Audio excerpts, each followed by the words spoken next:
Il PD lavora al congresso di dicembre, ma è pronto a possibili elezioni anticipate. In Sicilia spera nella ricomposizione della frattura con Crocetta e ad Agrigento accoglie Marco Zambuto. Pomeriggio denso di appuntamenti, quello di ieri, con due distinte iniziative. La visita di Matteo Orfini, responsabile cultura del partito, a sostegno della candidatura alla segreteria di Gianni Cuperlo, e l'assemblea cittadina per sancire il passaggio del sindaco. Ma a livello nazionale i riflettori sono puntati a cosa accadrà domani, quando il premier Letta si presenterà alle Camere. Succede, credo che Letta sfiderà il Parlamento e chiederà al Parlamento i numeri per andare avanti, almeno fare la legge di stabilità e cambiare la legge elettorale. Misureremo concretamente chi ha a cuore questi obiettivi. Ed eventualmente ci saranno ripercussioni sul congresso del PD, insomma, si andrà alla ricerca di un segretario o di un premier? No, noi abbiamo bisogno di un segretario e di un candidato premier, sono due funzioni che possono essere distinte. Naturalmente noi speriamo di poter fare il congresso perché speriamo che questo governo possa andare avanti. Io sosterrò Gianni Cuperlo perché penso che come segretario sia quello più adatto a svolgere questa funzione. Spero che mercoledì ci sia una fiducia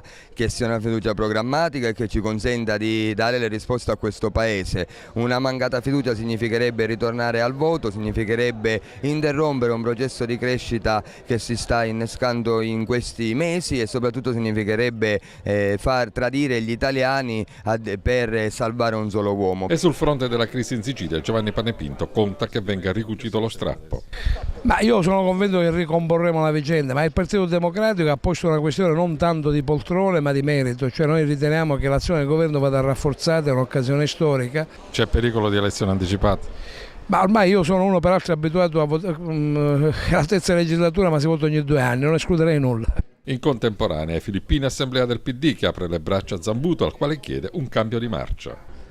Lo chiede anche Marco, perché dal momento che si apre una fase nuova rispetto al passato, anche quello recente, è giusto che si noti che c'è una novità, che ci sia uno scatto in avanti, rilanciamo l'amministrazione, ridiamo forza ed energia per questo tratto ancora che rimane da compiere.